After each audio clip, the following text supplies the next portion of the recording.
Assalamualaikum warahmatullahi wabarakatuh. Bismillahirrahmanirrahim. Alhamdulillahi rabbil alamin, wassalatu wassalamu ala asyrafil anbiya'i wal mursalin, nabiyina Muhammadin wa ala alihi wa sahbihi ajma'in. Rabbi shrah li sadri wa yassir li amri wa hlul 'uqdatan min lisani yafqahu qawli, amma ba'd. Puji dan syukur bagi Allah Subhanahu wa taala, Tuhan sekalian alam. Selawat serta salam atas Nabi junjungan kita Nabi Muhammad sallallahu alaihi wasallam, juga atas ahli keluarga baginda, para sahabatnya dan para pengikutnya sehinggalah ke hari kiamat. Alhamdulillah. Muslimin dan muslimat, terutama muslimatlah, kerana pada hari ini kita secara officialnya bersiaran dari page Bakit Helwa, Badan Kebajikan Islam Telekom, bahagian hal ehwal wanita lah. Alhamdulillah, kita diberi satu kesempatan oleh Allah Subhanahu wa taala untuk membaca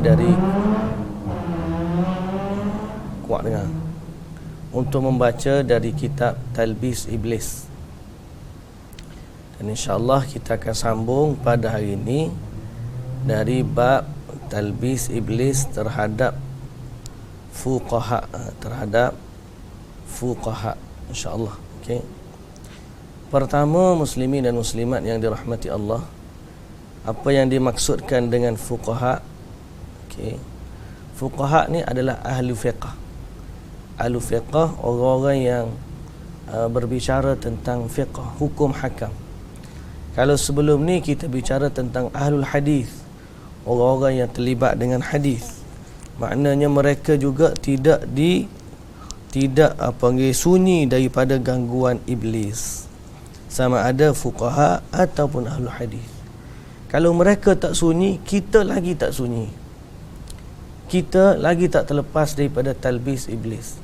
Jadi kita baca ni, sekali lagi saya tekankan kepada diri saya, semoga Allah Subhanahu wa taala melindungi kita semua, bahawa yang kita baca ni adalah untuk mendapat pengalaman daripada orang-orang terdahulu dan bagaimana caranya nak melepas diri daripada tipu daya iblis. Bukanlah bermakna kita nak tujukan pointer kita ni, tengok ahli fiqh pun tak betul juga, tengok ahli hadis pun tak betul juga. Tidak.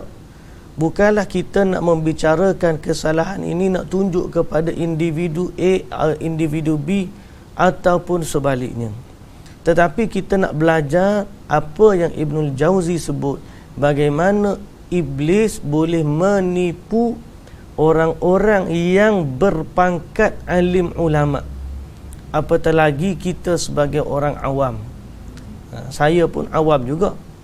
Orang kita nak belajar macam mana nak mengelakkan diri daripada tipu daya iblis. Baik, muslimin dan muslimat yang dirahmati Allah. Ibnul Jauzi berkata, Ibnul Jauzi berkata,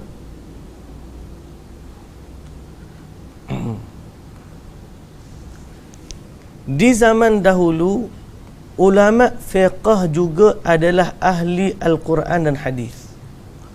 Zaman dulu kalau dia ahli Quran, kalau dia ahli fiqh, dia juga tahu tentang Al-Quran, dia juga tahu tentang hadis. Buktinya seperti Imam Ahmad bin Hanbal.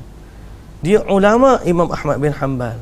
Dia juga ada dia imam fiqh, dia juga ada musnad Imam Ahmad.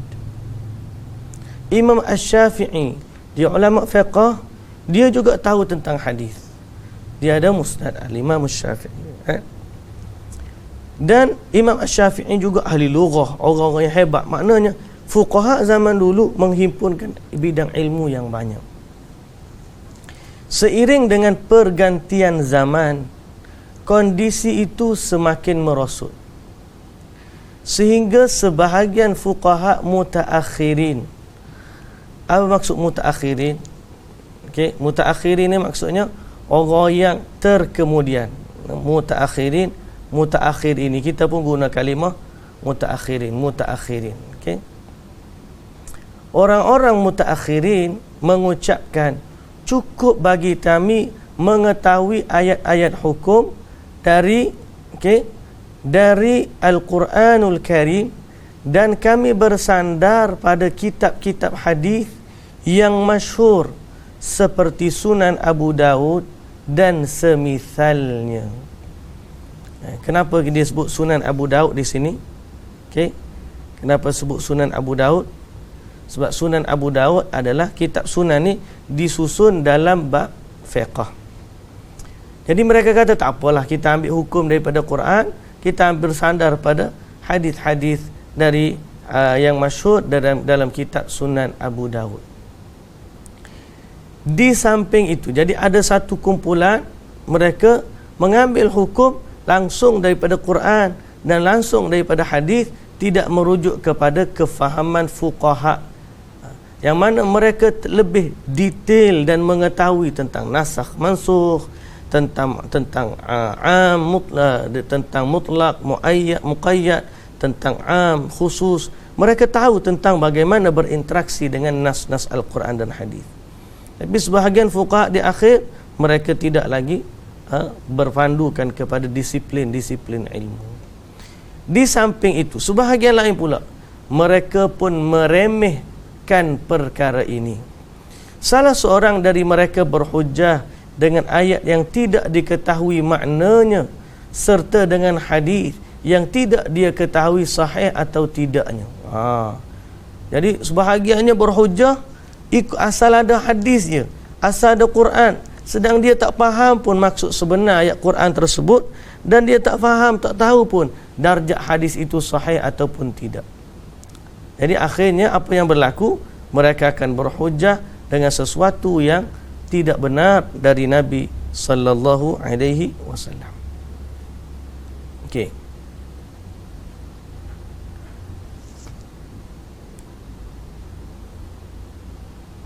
Seterusnya, bisa jadi dia bersandar kepada qiyas yang bertentangan dengan hadis yang tidak dia ketahui. Dia duk guna qiyas je, padahal dalam bab tu ada hadis yang sahih. Tuan-tuan yang dirahmati Allah, bila kita belajar fiqh, dia ada disiplin dia, dia ada tata cara dia. Usul dalam fiqh, sumber dalam fiqh. Sumber yang pertama adalah Quran. Sumber yang kedua adalah hadis. Sumber yang ketiga adalah ijma'. Sumber yang keempat adalah qiyas. Dan seterusnya, ada beberapa lagi yang disebutkan oleh para ulama. Cuma yang masyhur empat ni lah. Akan tetapi apabila ada nas dari Al-Quran, ada nas daripada hadis, maka tidak perlu lagi kita bergantung kepada qiyas. Contoh kita kata hukum arak, boleh tak kita guna qiyas tentang hukum arak? Tak perlu. Sebab apa? Arak sudah ada nas Al-Quran mengharamkan dia, sudah ada nas hadis yang melaknat peminumnya, penjualnya dan seumpama dengannya. Maka arak kita tak perlu kepada qiyas, sebab dia sudah ada nas. Maka begitulah, apabila ada nas tak perlu lagi qiyas. Tapi sebahagian daripada fuqaha yang tidak celik, tidak cakna kepada Quran, tidak cakna kepada hadis, sikit-sikit qiyas, sikit-sikit qiyas. Padahal dalam masalah tersebut ada hadis yang sahih bertentangan dengan qiyas yang dia buat. Okey. Jadi akhirnya dia meninggalkan Quran, meninggalkan hadis, duduk bergantung kepada qiyas. Syaitan pun seronok. Sebab apa? Sebab dia bertentangan dengan Quran dan hadis. Sebab tu apabila orang tanya Sa'id ibn al-Musayyib, apakah seorang itu akan dihukum oleh Allah kerana salat, bila dia salat tak sama dengan hadis Nabi? Bukan kan? Dia kata dia tidak akan dihukum sebab salat, tapi dia akan dihukum disebabkan berselisihnya dia dengan Nabi sallallahu alaihi wasallam. Jadi yang salahnya apa? Bukan hukum tu, yang salah apabila dia bertentangan dengan Quran dan sunnah. Okey. Padahal hakikat fiqh tidak lain menyimpulkan hukum dari kitab dan sunnah. Jadi fiqh ni asal daripada mana? Fiqh ni kita ambil hukum daripada Quran dan hadis. Jangan sampai tiba-tiba fiqh boleh jadi hukum tanpa merujuk kepada Quran dan hadis. Jika demikian, bagaimana mungkin dia boleh menyimpulkan hukum dari sesuatu yang tidak dia ketahui? Salah satu perbuatan buruk dalam perkara ini adalah mengaitkan suatu hukum dengan suatu hadis yang dia tidak tahu darjatnya. Apakah ia hadis sahih ataupun tidak sahih? Yang ini banyak. Okey? Mengetahui hadis sahih dan tidaknya suatu hadis adalah perkara yang susah. Seseorang perlu melakukan perjalanan jauh dan menanggung banyak keletihan untuk mengetahuinya. Sehingga kitab-kitab hadis dapat disusun, sunnah-sunnah boleh ditetapkan dan nak mampu dibezakan antara hadis yang kuat dengan hadis yang lemah, yakni antara sahih dan tidak sahih. Akan tetapi orang-orang Islam yang hidup belakangan dihinggapi rasa malas untuk mempelajari ilmu hadis. Mutaakhir ni dia pun jadi malas nak ngaji hadis. Sehingga aku melihat sebahagian dari ulama fiqh besar mengomentari hadis sahih di dalam buku karangannya dengan berkata, tidak mungkin Rasulullah sallallahu alaihi wasallam bersabda demikian. Jadi sehingga ada ulama fiqh oleh kerana dia tak nak kaji hadis, ulasan dia mudah ya. Takkanlah Nabi cakap macam tu. Bahasa dia. Maknanya dia assume Nabi tak kata. Sedangkan benda tu ada dalam hadis. Banyak dah orang kita sekarang ni assume, rasa-rasa benda ni boleh kot. Padahal ada dalam hadis larangan ataupun perintah. Okey? Cepat sangat waktu ambil hukum tanpa merujuk kepada hadis. Patutnya kita kata, minta maaf lah masalah ni saya kena tengok dululah ada hadis ke tidak. Kalau dia kata begitu, nampak hati-hati sikit. Okay? Di tempat lainnya, dia mendapati si ulama berargumen, berhujah dalam suatu masalah dengan menegaskan, dalil kami ialah hadis yang diriwayatkan oleh sebahagian mereka bahawa Rasulullah sallallahu alaihi wasallam bersabda demikian. Bahkan dia menjadikan jawapan atas hadis sahih yang dijadikan hujah oleh lawannya dengan mengucapkan hadis ini tidak diketahui. Kawan dia mari hujah, dia balas, hadis ni kita tak pernah dengar hadis ni. Itu hujah dia. Jadi semua pernyataan tersebut tidak lain termasuk bentuk pelanggaran syariat Islam. Di antara talbis iblis terhadap fuqaha adalah menghasut mereka agar menjadikan keahlian berdebat sebagai tujuan menuntut ilmu. Fiqh ni kan banyak khilaf. Masalah ni begini. Usul ni macam ni. Fuqaha ni memang banyak dia punya susun cabang dia. Okay? Fuqaha yang benar alhamdulillah. Tapi sebahagiannya mereka menghasut bila nak jadi ahli fiqh kena pandai berdebat. Malah itulah tujuannya menuntut ilmu. Namun mereka berdalih tengah mencari kesahihan dalil terkait salah satu hukum atau mengambil kesimpulan atas masalah-masalah samar atau mengungkap alasan yang dikemukakan berbagai mazhab. Andai hal itu benar, nescaya mereka benar-benar menyibukkan diri agar boleh mengetahui semua masalah. Akan tetapi kenyataannya mereka menyibukkan diri hanya pada masalah besar, yakni agar bisa atau agar boleh memperbincangkannya secara panjang lebar. Maknanya dia hanya kutip-kutip masalah besar yang mana tujuan dia kalau orang debat dia boleh jawab. Sedangkan hukum hakam ni luas. Dia tak belajar pula yang luas tu. Dia hanya pergi kepada hukum-hukum masyhur, tujuan dia untuk berdebat dengan orang. Itu antara talbis iblis. Dia nak tunjuk dia ni hebat lah, dia tahu masalah tersebut. Itu talbis lah. Bukan semua kita kata macam tu, cuma ini kita kena hati-hati. Seorang pendebat di antara mereka pun maju di depan khalayak untuk mengadu kekuatan dalil dan hujah. Salah seorang mereka berlawan dalam rangka membanggakan dan menyombongkan diri, padahal boleh jadi dia tidak mengetahui hukum dalam masalah kecil yang merebak di tengah masyarakat. Kadang-kadang bab betul saf pun tak tahu lagi. Okey. Berdebat tentang ilmu dalam. Saya pernah ada seorang tu. Ini kisahlah contoh. Dia pergi, dia kata siapa semayang belakang ustaz ni, dia memang tak suka kat saya dah. Dia kata siapa semayang belakang ustaz ni batal semayang dia.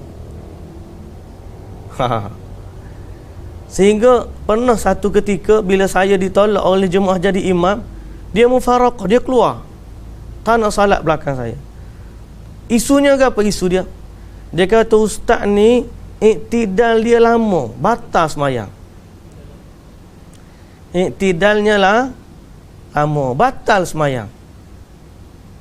Padahal tuan-tuan yang dirahmati Allah, iktidal lama ni termasuk sunnah. Nabi SAW bila iktidal, kata Anas bin Malik radhiyallahu anhu dalam hadis yang sahih diriwayatkan oleh Al-Imam Al-Bukhari, tak silap saya, okey, bahawa Nabi SAW iktidal sehingga seakan-akan kami mengira Nabi lupa untuk rukuk, sujud.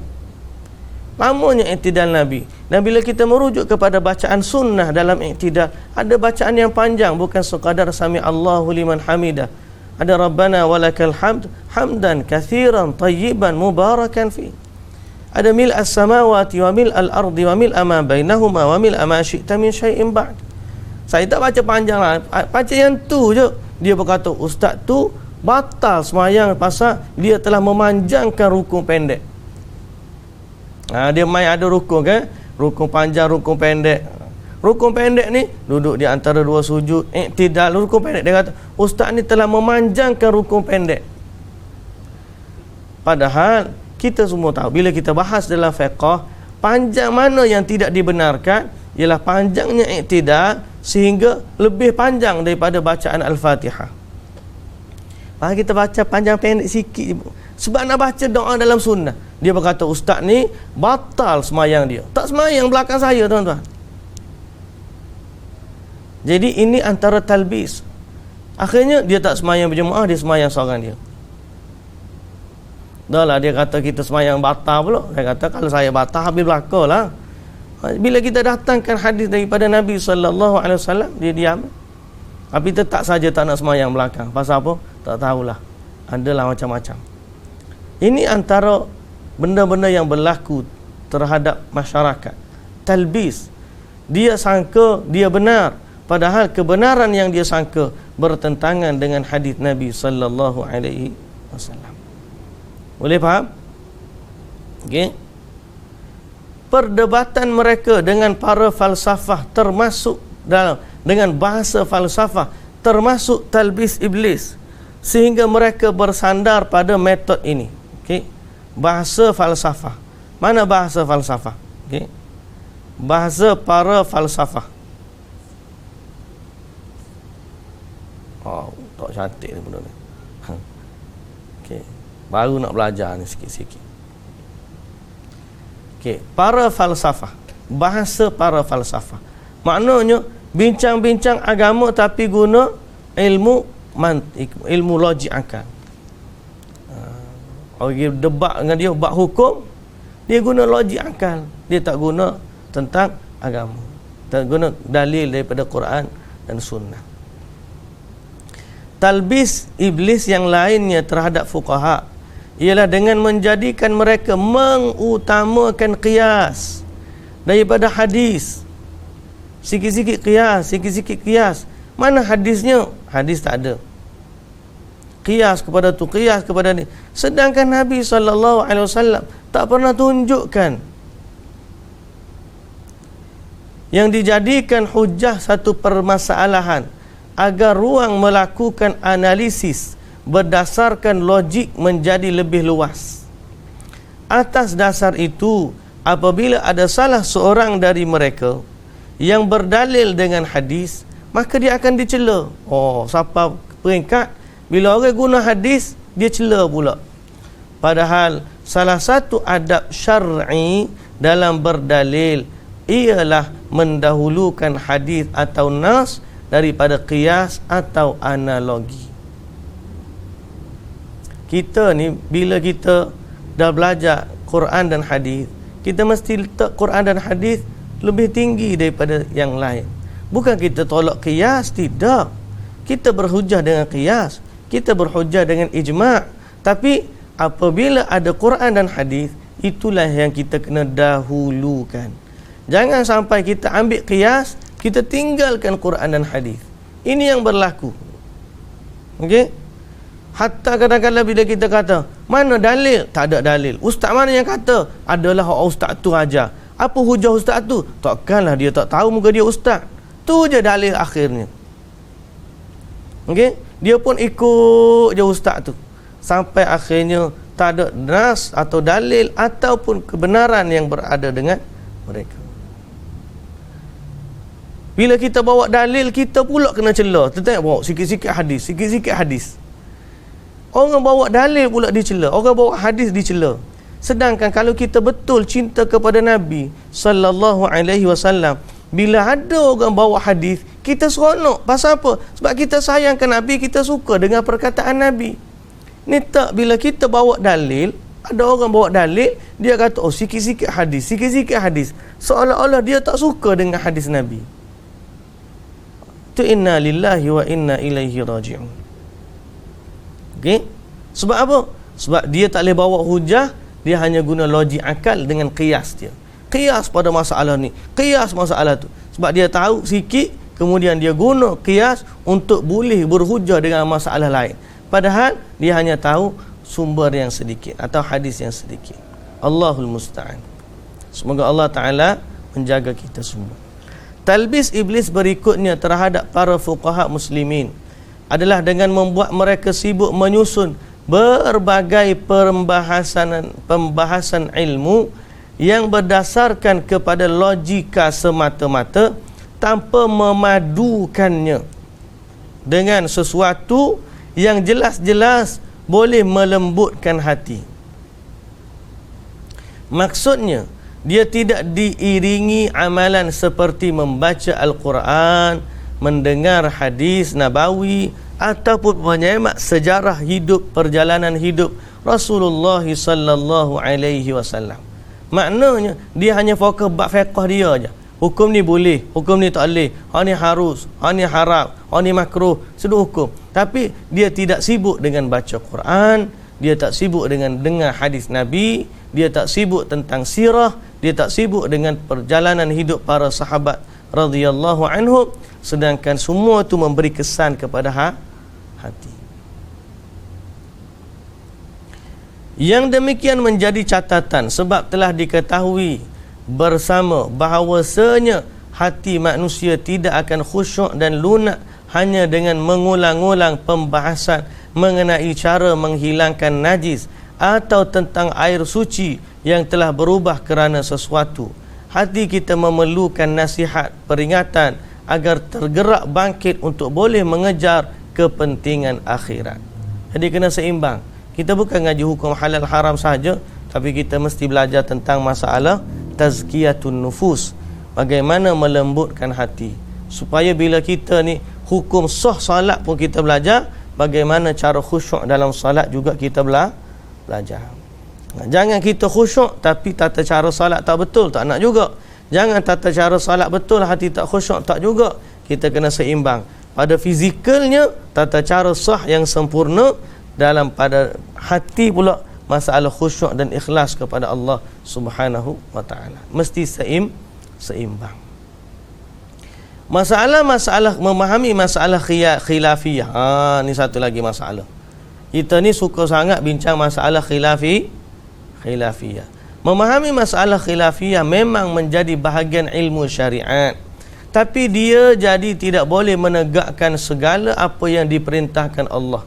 Sebagaimana orang yang tidak mempelajari rahsia perjalanan hidup para ulama salaf dan keadaan orang yang mengikuti mereka, maka dia tidak akan menempuh jalan mereka. Okey, duk cerita bab masalah khilafiyah. Tapi masalah lebih besar, tu tak selidik. Okey, banyak benda lagi. Patut diketahui, tabiat manusia itu layaknya pencuri. Jika tabiat seseorang dibiarkan bersama orang-orang yang hidup pada zaman sekarang, nescaya dia akan mencuri dan meniru tabiat mereka, sehingga dia menjadi seperti mereka. Tetapi jika seseorang biasa mempelajari sejarah perjalanan hidup para ulama terdahulu, maka dia akan terus berusaha untuk menjadi seperti mereka, meskipun tidak sesuai dengan tabiat khalayak dan beradab dengan akhlak mereka. Okey. Dia kata tabiat manusia tu layaknya pencuri. Bahasa bukan pencuri tu. Tabiat manusia tu seperti apa? Pencetak, boleh pencetak. Bila kita belajar, kita akan ambil akhlak orang tu. Itu maksud istilah dia mencuri. Bila kita kata kita berkawan dengan orang tu, kita akan ambil curi akhlak dia. Begitulah apabila kita belajar sirah para ulama salaf, kita akan ambil akhlak dia. Saya suka ambil contoh macam ni lah tuan-tuan yang dirahmati Allah. Bila kita dah belajar hukum, kadang-kadang, minta maaf lah kita sebut kan, bila kita belajar hukum, dalam mazhab Syafi'i, hukum salat berjamaah ni adalah hukum solat berjamaah di masjid adalah sunat muakkad. Sunat muakkad. Dalam mazhab Hambali dan Hanafi wajib. Tapi kalau kita belajar sirah perjalanan Al-Imam Syafi'i, kenapa dia boleh jatuhkan hukum solat berjamaah tu sunat muakkad sehingga tak kata wajib? Adalah sandaran dalil dia. Antara sandarannya ialah salatul jamaah tafdulu min salatil fadhi bi 27 darajah. Salat berjamaah lebih baik daripada salat bersendirian 27 kali ganda. Jadi bila lebih baik, dia faham salat yang sendiri pun baik, cuma salat berjamaah lebih baik. Jadi kalau benda tu baik, takkanlah berdosa kalau salat sendiri. Jadi tidak wajib. Boleh salat bersendirian, tapi salat berjamaah lebih afdal. Itu pandangan Al-Imam Syafi'i. Dalam mazhab Syafi'i macam tu. Tapi Imam Ahmad bin Hanbal kata tak. Salat berjamaah ni wajib. Ahlul hadis kata wajib. Sebab apa? Sebab ada hadis Nabi nak bakar rumah orang tak pergi salat berjamaah. Ada hadis Nabi SAW perintahkan orang buta mendatangi salat berjamaah. Ada perintah salat berjamaah hatta dalam perang. Besarnya tak tuntutan salat berjamaah. Tapi kalau kita belajar mazhab Syafi'i, walaupun Imam Syafi'i kata macam tu, apakah dia melazimi salat bersendirian? Tak. Beza dengan orang-orang kita. Bila kita dah tahu hukum tu sunat muakkad, jadi bermudah-mudah dengan salat berjamaah. Nampak tak? Inilah yang saya sebut tentang bagaimana kita nak mengkaji kehidupan para ulama. Kita nak kopi kehidupan dia. Allahul musta'an. Itu dalam bab salat berjamaah. Dalam bab hukum hakam yang lain, dalam soal zikir, dalam soal mencintai sunnah Nabi. Macam mana Imam Syafi'i pencinta sunnah? Macam mana Al-Imam Nawawi pencinta sunnah? Kadang-kadang orang duk ambil perkataan dia yang sesuai dengan hawa nafsu mereka.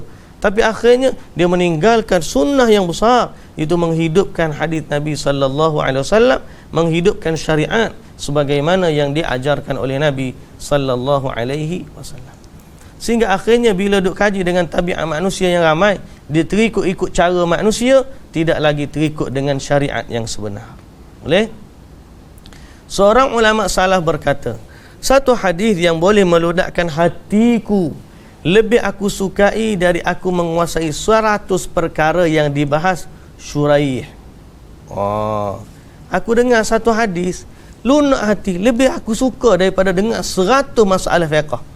Dia berkata demikian lantaran yang menjadi tujuan dari mencari ilmu adalah agar menggapai kelembutan hati, sedangkan guna meraih kelembutan hati itu ada beberapa sebab yang harus dijalani.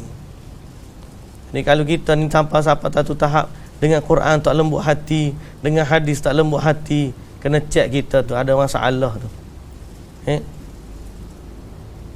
Maksiat apa yang banyak, istighfarlah banyak-banyak. Astaghfirullah, astaghfirullah, astaghfirullah. Talbis iblis lainnya dengan menggiring atau memandu ataupun mengajak, menyeret fuqaha supaya hanya bisa berdebat dan tidak mau memelihara mazhab dan ilmu-ilmu syariat lainnya. Maka dari itulah anda akan melihat ahli fiqh dan ahli fatwa ditanya tentang satu ayat atau hadis, namun dia tidak mengetahuinya. Okey. Ia merupakan wujud ketertipuan. Lalu di manakah kesombongan akibat kelalaian tersebut? Maka akhirnya dia tertipu sebab dia tidak baca Quran dan hadis, padahal itu yang utama. Okey. Talbis iblis selanjutnya, mereka berdebat dengan niat menunjukkan siapa yang benar. Sebab banyak perbahasan kan. Padahal tujuan para ulama salaf ialah saling menasihati dalam kebenaran. Oleh kerana itu para salaf tidak segan berpindah dari satu dalil ke dalil yang lain. Jika salah seorang dari mereka tidak mengetahui sesuatu dalil, maka yang selainnya dengan bersahaja akan memberitahukannya. Kerana yang menjadi tujuan mereka adalah menampakkan kebenaran. Kita ni bukan nak nampak benar, nak menang. Debat ni nak menang. Kalau nampak kalah, berasa tak boleh. Bukan mudah tuan-tuan, bukan mudah. Dengar cerita tu macam okey macam tu. Tapi bila kita diuji oleh Allah Azza wa Jalla, nak tundukkan diri menerima kebenaran, itu besar ujian dia. Lah ni kita nampak macam kita benar. Tiba-tiba bila baca hadis bersama orang yang tak sama dengan kita. Nak tak kita ni tinggalkan perkara tersebut, ambil berpandangan dengan hadis Nabi sallallahu alaihi wasallam. Itu cabaran dia. Cakap senang, bagi hadis kat kita, nak tinggal ke tidak amalan yang kita dah buat. Macam orang bisnes lah, dah untung dah juta-juta, tiba-tiba baru tahu, rupanya skim ni tidak patuh syariat. Nak tinggal tu payah juga. Pada saat seorang ulama fiqh mengkiaskan cabang kepada pokok berdasarkan illah yang disangkakan sesuai, maka ditanyakanlah, apa dalil yang menunjukkan bahawa hukum pada perkara pokok dilatar belakangi oleh illah ini? Biasanya dia menjawab, ini menurutku. Jika menurut kalian ada yang lebih utama daripada yang sudah ku kemukakan, silakanlah sebut. Sungguh penyanggah tidak menjadikan pembicara harus menyebutkannya. Okey. Benar yang dia katakan tersebut.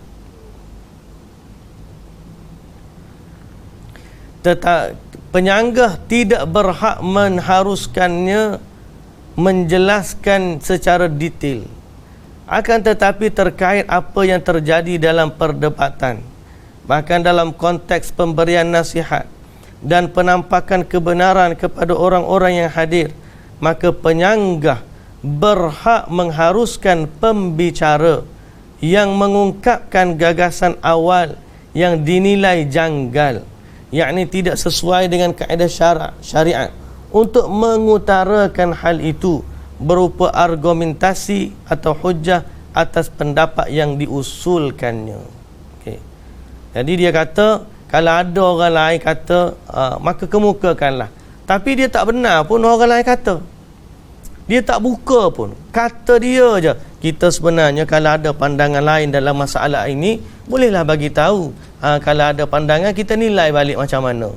Tapi dia tak izin pula orang bagi pandangan yang kedua tu. The second opinion. Dalam masalah tu, dia tak bagi. Dia hanya tetap dengan pandangan dia. Dan dia tak bagi kebenaran pun pada orang. Contohnya, boleh jadi ada ustaz lain nak mari ngajar, pandangan yang kedua, dia tak bagi pun. Kata terbuka, tapi bila orang mari masalah nak terangkan hujah, dia tak benar. Contoh. Okey. Talbis iblis lainnya terlihat dalam fenomena berikut. Pada saat salah seorang dari fuqaha mengetahui kebenaran berada di pihak lawannya, dia tetap tidak mau atau enggan meninggalkan kesalahannya. Walaupun dah jelas hujah, Quran mari, hadis mari, tetap dengan pandangan dia juga. Walaupun sebenarnya dia dah salah dah, tetap tak mengaku sebab dia anggap itu menjatuhkan maruah dia. Dia berdebat bukan kerana kebenaran, tapi dia nak suruh nampak dia ni hebat. Bahaya. Sungguh dadanya terasa sesak saat mengetahui kenyataan ini. Maka kadang dia berusaha keras untuk membantahnya, padahal dia tahu betul bahawa apa yang di pihak lawannya itu adalah benar. Sampai satu tahap dia tahu dah orang tu betul, tapi kerana tak mengaku salah, dia hujah juga. Sampai akhirnya dia kata ikut mung lah, nak kata apa pun. Akhir sekali dia gelar pula macam-macam. Mung ni Wahabi ni. Padahal dia tahu kebenaran hadis dengan orang tu. Mung ni sesak ni, tak betul ni. Mung ni ngaji mana tak. Macam-macam dia label orang. Padahal dia kena buat mari hujah dalil dari Al-Quran dan juga As-Sunnah. Banyak orang macam tu lah ni. Dengan hujah tak ada. Bila berhujah tak ada hujah, akhir sekali guna label. Mu tak betul sebab gini. Sedangkan orang yang dia label tu siap dengan hujah A to Z. Mari hadis macam ni, Quran kata macam ni, gini. Dia tahu dia tak mampu bawa hujah. Dia tahu dia tak ada hujah. Akhirnya oleh kerana nak mempertahankan pandangan dia, dia berkata, mung ni. Dia label lah. Mula label orang macam-macam. Ini antara talbis iblis. Ini antara talbis iblis. Kita kena ada sifat tunduk kepada nas. Ni, walaupun kita buka kita punya sayap kembang macam orang ular naik nak berdebat ni, tiba-tiba orang tu bawa Quran dengan hadis, kita patut kena tunduk. Walaupun kita ada bisa, tapi Quran dengan sunnah tu lagi hebat daripada kita. Sepatutnya jadi gitu. Bila kena Quran dengan sunnah, saya tuan-tuan, kita kongsi pengalaman lah. Dulu waktu belajar mula-mula, takut juga. Sebab kita belajar dulu, pondok pun kita pergi ngaji. Tapi bila kita duduk di dalam, ustaz-ustaz pula kata jangan mengaji. Sebahagian daripada ustaz lah. Seorang ustaz tu saya kata, pergilah. Antum pergi sana, antum akan jumpa orang lagi soleh daripada orang yang nasihat antum kat sini. Kita pun pergi belajar. Tahun pertama, belajar bahasa Arab. Tahun kedua, diletak dalam kuliah hadis. Padahal kita takut nak belajar hadis ni. Pasal apa? Orang kata kuliah hadis lah paling syadid sekali. Qadar Allah Ta'ala jadi tak dalam kuliah hadis. Mulalah kita belajar hujah. Kenapa orang buat macam ni? Hadis Nabi ajar macam ni. Kita jadi cinta kepada Nabi SAW, dan kita rasa seronok dengan perkataan dan perbuatan Nabi, dan kita rasa nak ikut Nabi SAW. Itulah sebenarnya rasa cinta yang sebenar. Lama kelamaan akhirnya kita pun mengalah dari sudut diri kita. Sebab apa? Mustahil kita nak mendahulukan nafsu kita, pendapat kita, rasa kita lebih daripada perkataan Nabi SAW. Tapi ada orang tak nak, sudah. Dia tak tunduk kepada hadis, dia tak tunduk kepada Quran. Walaupun orang tu bawa Quran, orang tu bawa hadis, dia kata, betul Quran tu betul hadis, tapi kamu yang bawa tu tak betul. Jadi aku tak nak terima kamu. Jadi dia nak Quran dan hadis dibawa oleh orang yang dia setuju. Jangan jadi macam perangai Yahudi. Yahudi beriman dengan wahyu, cuma dia nak yang bawa wahyu tu dari kalangan Yahudi juga. Akhirnya bila datang dari kalangan bukan Yahudi, mereka tolak Nabi SAW. Padahal dia tahu kebenaran. Jadi jangan kerana kita datang daripada geng kita baru kita nak terima. Kita kena dengar kebenaran. Kalau dia bawa Quran, kalau dia bawa hadis, maka kita kena dengar daripada dia tentang hukum hakam ini. Okey? Inilah keburukan yang terburuk. Pasalnya perdebatan hanya boleh diadakan demi mengetahui kebenaran. Pasal apa?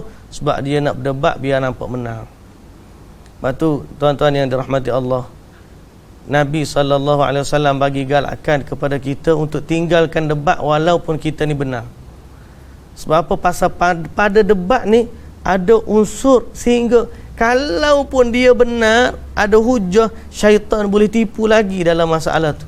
Dia rasa kebenaran tu milik dia, bukan milik Al-Quran, bukan milik sunnah. Sebab tu debat ni lebih baik kita belajar, kita ada masa untuk meneliti maklumat, kita ada belajar untuk memilih mana yang lebih sahih daripada yang kurang sahih. Kita ada masa untuk menilai apa yang sesuai dan apa yang tidak sesuai, apa yang sahih dan apa yang tidak sahih. Kerana itulah majlis ilmu lebih utama daripada majlis debat. Debat ni satu malam je, malam tu kita jumpa, habis kita curahkan semua, orang duk kata pengikut A balik A yang menang, pengikut B balik B yang menang, sama-sama declare dia menang. Ilmu tidak akan dapat dengan cara begitu. Ilmu akan didapati dengan cara menuntut ilmu. Mulazamatul ulama, belajar dalil dia, tengok perbahasan dia, mahalul nizak dia mana, mahalul khilaf dia dekat mana. Jadi adanya orang yang ditipu oleh iblis sehingga akhirnya dia hanya berdebat nak tengok siapa yang menang, siapa yang kalah. Baik, kemudian Al-Imam Syafi'i berkata, tidaklah aku berdebat dengan seseorang yang mengingkari hujjah, melainkan wibawanya jatuh di mataku, serta tidaklah dia menerima hujjah, melainkan aku menghormatinya. Imam Syafi'i sifat dia begitu. Kalau orang tu berdebat, bila awak mari hujjah dia boleh terima, Imam Syafi'i respect. Tapi kalau orang tu mari hujjah pun tak terima, dia kata aku kalau dia terima hujjah atau kalau dia tak terima hujjah, dia akan jatuh wibawa. Tidaklah aku berdebat dengan seseorang, kata Imam Syafi'i, kemudian aku mendapat musibah kerana berdebat dengan orang yang punya hujjah, yakni jika dia memang memilikinya, melainkan aku mengikuti pendapatnya. Oh.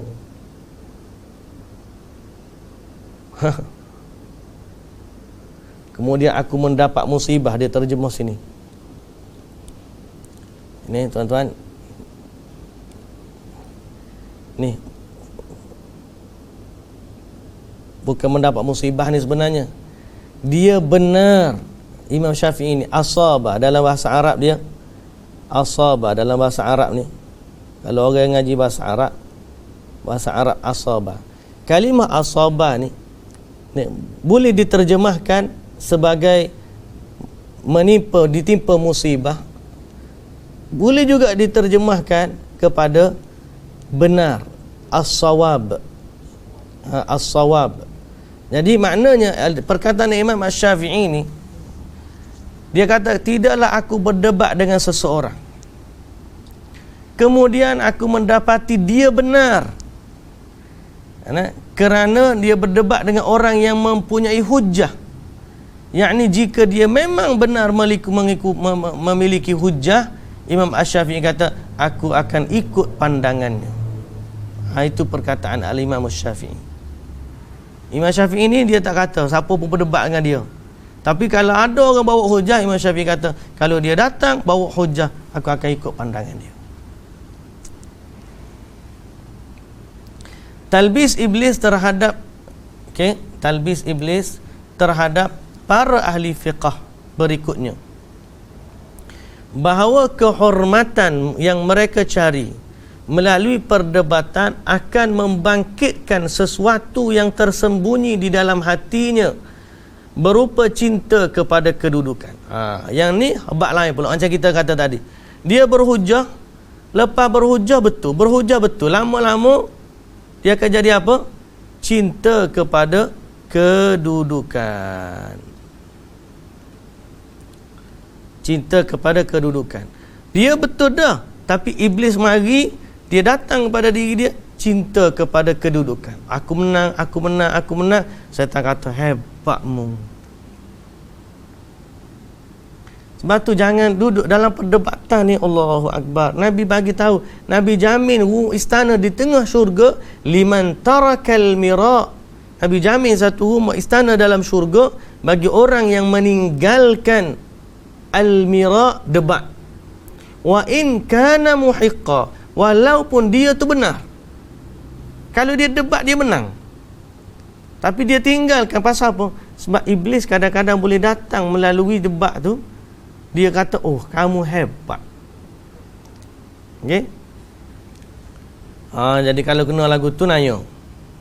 Maka dari itu, jika salah seorang dari mereka melihat ada kelemahan pada pendapatnya yang boleh membuka peluang bagi lawannya untuk mengalahkan dirinya, nescaya dia akan serta-merta menentang pertentangan lawannya. Sehingga jika lawannya berhasil memomokkan diri dengan argumen yang kuat, maka dia akan menyombongkan diri lalu membalasnya dengan celaan.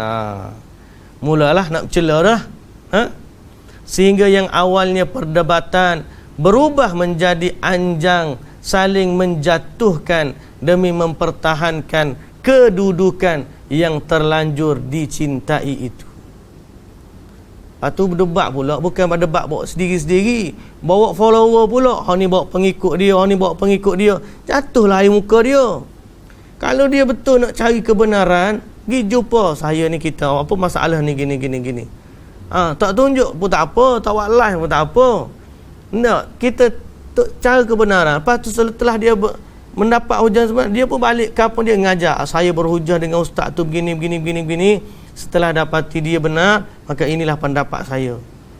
Kalau dia betul nak ikhlas dalam mencari kebenaran. Tapi kalau dah bawa follower ni, ada follower, kadang-kadang follower ni bahaya juga, fitnah dia. Tak, ustaz, molek ustaz malam ni, biar kita menang buat kita ustaz. Pengikut dah pergi gitu. Masa nak pergi atas ustaz pergi debat tu, pengikut dah kata dah, ustaz jangan ustaz jatuh muka kita malam ni ustaz. Ustaz pun, aku mesti menang. Jadi kita ni akhirnya berdebat kerana nak menang kedudukan. Allahul musta'an.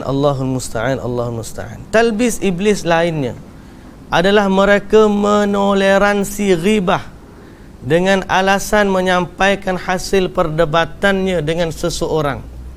Lepas dia berdebat, orang tu kalah, dia pula kata benarnya dia tu tak tahu, jahil, aku ingat kau pandai, jahil rupanya dia.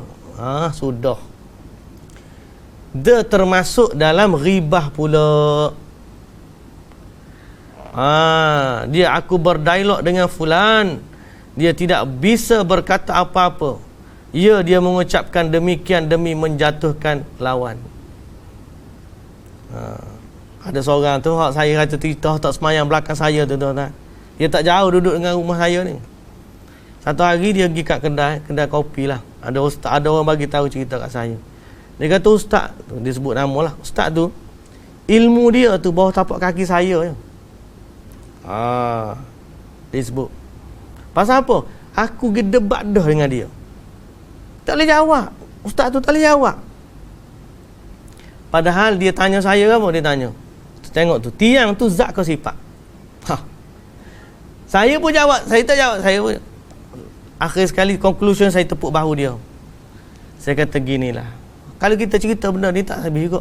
Kita kan ada Quran, kita ada sunnah. Kembali kepada Quran, kembali kepada sunnah, ini lebih utama. Dia pun gagal. Ustaz tu tak boleh jawab hujah dia. Allahul musta'an. Jadi sebab benda-benda macam ni, saya tak suka kadang-kadang nak buka soal jawab panjang-panjang. Kalau orang nak tanya, dia panggil DM, direct message, tanya soalan. Saya boleh jawab je boleh jawab. Tak boleh jawab, wallahu ta'ala alam. Kadang-kadang masuk message kita tengok, kita pun tak jawab, sekadar belutik je lah. Tak boleh jawab, tanya ustaz lain lah. Pasal apa? Pasal kadang-kadang kalau dia datang kita pun tak tahu. Kalau kita tahu pun takut-takut mari nak berhujah. Lebih baik kita belajar, menuntut ilmu, tanya, tengok, perhati. Apa masalah ni? Kita kata tunggu dulu, saya nak rujuk. Kita pun belajar juga. Okey? Sebab apa? Sebab kalau tiba-tiba banyak dengan sebab debat ni boleh masuk talbis iblis yang sangat banyak. Antara lain dia kata tadi, orang tu tak pandai. Aku tanya dah dia tak boleh jawab. Dia tu kecek je. Contohnya lah. Allahul musta'an.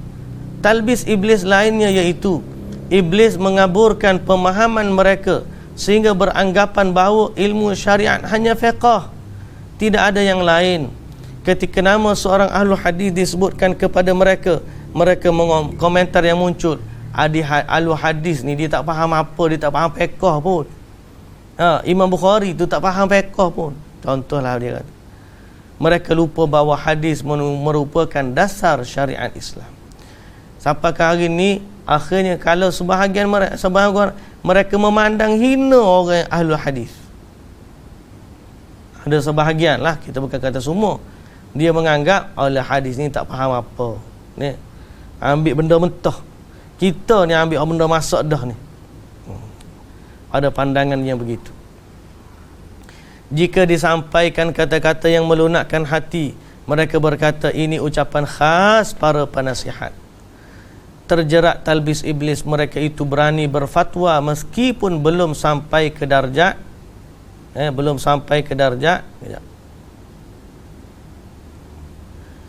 padahal mereka belum sampai ke darjat cekap atau cukup untuk memberikan fatwa. Tidak hairan bila terkadang mereka berfatwa berdasarkan realiti, maka pandangannya jelas menyalahi dalil. Padahal sekiranya jika mereka tidak berfatwa pada masalah yang ada, itu lebih baik. Okey. Panjang lagi kita ni. Kita tengok bentar. Okey, ada sikit sampai sini. Dari Abdurrahman ibni Abi Layla, dia menceritakan, aku bertemu 120 orang sahabat Nabi. Jika salah seorang dari mereka ditanya tentang satu masalah, dia alihkan kepada sahabat yang lain.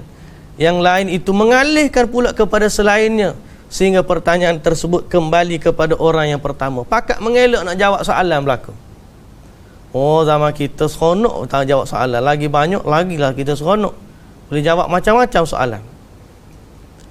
Dalam lafaz yang lain, dari Abdurrahman bin Abi Layla disebutkan, dia menuturkan bahawa aku bertemu dengan 120 orang ansar dari kalangan sahabat di masjid ini. Tidaklah seorang dari mereka menyampaikan hadis, melainkan sambil berharap saudaranya berkenan menggantikan posisinya dalam menyampaikan hadis itu. Dan tidaklah dia diminta fatwa, melainkan dia harap ada saudaranya yang mau menggantikan dirinya dalam memberikan fatwa itu. Maknanya kena mengelak lah kalau boleh. Tapi kalau dalam satu keadaan tak ada orang lain kecuali dia saja, kenalah belajar, kena cek, kena belajar biar dia boleh jawab. Cuma kena jaga disiplin ilmu. Diriwayatkan kepada kami bahawa Ibrahim An-Nakhai ditanya tentang satu masalah. Dia tidak langsung menjawabnya dan bertanya, apakah kamu tidak mendapati orang lain yang dapat kamu tanya tentang masalah ini? Ada orang lain tak boleh jawab? Kalau kita tanya dia lah. Dari Malik bin Anas radhiyallahu rahimahullah, dia mengutarakan, aku tidak memberi fatwa sebelum bertanya kepada 70 guru. Apakah kalian memandang aku pantas berfatwa? Mereka pun menjawab, ya. Jadi Imam Malik pun ditanya, bagaimana jika mereka melarangmu? Dia menjawab, seandainya mereka melarangku, nescaya aku tidak akan berfatwa. Tu Imam Malik. Kalau tu guru dia kata, tak payahlah bagi fatwa, dia tak akan bagi fatwa. 70 orang dia tanya, boleh tak dia nak bagi fatwa? Ibnul Jauzi berkata, inilah karakter para ulama salaf, kerana mereka amat takut kepada Allah. Maka siapa yang melihat sejarah perjalanan hidup mereka, nescaya dia akan memetik pelajaran darinya. Okey, kita berhenti situ. Muslimin dan muslimat yang dirahmati Allah. Bab seterusnya, talbis iblis terhadap para fuqaha dalam mendekati para penguasa. Ustaz dia ni tapi duduk di bawah penguasa. Akhirnya bagaimana fatwa dia kadang-kadang berubah disebabkan nak jaga penguasa. Ini antara talbis. Okey, kita berhenti situ. Kita tanda di sini. Bawah ni lah. Kita tanda. Telekom lah kita kata. TM. TM. Hari ni berapa? 9 hari bulan 3 21. Alhamdulillah. Okey, kita berhenti sini. InsyaAllah kita sambung pada pertemuan yang akan datang. Wallahu ta'ala alam. Subhanakallahumma wa bihamdika asyhadu an la ilaha illa anta astaghfiruka wa atubu ilaik. Assalamualaikum warahmatullahi wabarakatuh.